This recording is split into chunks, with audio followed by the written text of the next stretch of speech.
ঘটনার সূত্রপাত ঘটে চট্টগ্রাম সিটি কলেজের একটি ভবনের দেয়ালে জুলাই আগস্ট আন্দোলন ঘিরে আঁকা একটি গ্রাফিতিকে কেন্দ্র করে।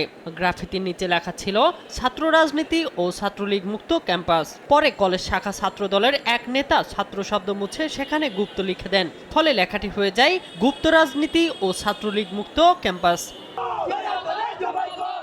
সেই ঘটনার ভিডিও সামাজিক যোগাযোগ মাধ্যমে ছড়িয়ে পড়লে দুই সংগঠনের নেতাকর্মীদের মধ্যে উত্তেজনা তৈরি হয়। এর জেরেই সংঘর্ষের সূত্রপাত। এক পর্যায়ে ধাওয়া পাল্টা ধাওয়ার ঘটনা ঘটে। ঘণ্টাব্যাপী ধরে উত্তেজনা চলার পর অতিরিক্ত পুলিশ গিয়ে পরিস্থিতি নিয়ন্ত্রণে আনে। ছাত্রদের অভিযোগ, শিবির কর্মীরা লাঠিসোঁটা নিয়ে ক্যাম্পাসে শিক্ষার্থীদের ওপর হামলা চালায়।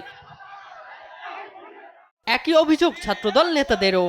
ছাত্র দলে 20 জনের উপর আহত হয়েছে তাদের সশস্ত্র হামলার উপরে। ওরা দেশীয় অস্ত্র এবং শটগান নিয়ে আমাদের উপরে হামলা করছে এবং 20টির মতো আমাদের উপরে ইট পাটকেল ছুটছে। শান্তিপূর্ণ অবস্থান কর্মসূচিতে ওরা প্রথমে হামলা করছে এখানে।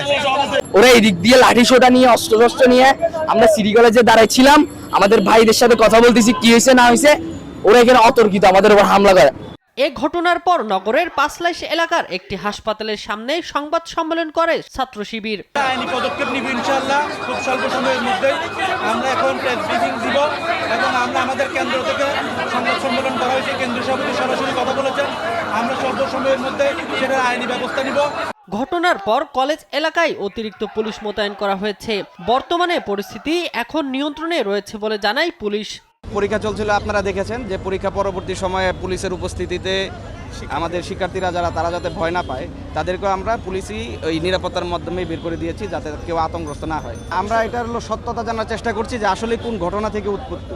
আমরাও বিভিন্ন তথ্য পাচ্ছি, তো এক্স্যাক্টলি ঘটনার সূত্র আসলে কোন ঘটনা দিয়ে শুরু সেটা যাচাই করার মাধ্যমে আমরা আপনাদেরকে জানাতে পারবো আশা করি। এদিকে সংঘর্ষের পর ক্লাস পরীক্ষা স্থগিত ঘোষণা করে কলেজ কর্তৃপক্ষ। তবে জাতীয় বিশ্ববিদ্যালয়ের অধীনে স্নাতক, দ্বিতীয় বর্ষ ও স্নাতকোত্তরের পরীক্ষাগুলো যথারীতি অনুষ্ঠিত হয়। শামীম হোসেন, নিউজ ডেস্ক, দেশ টিভি।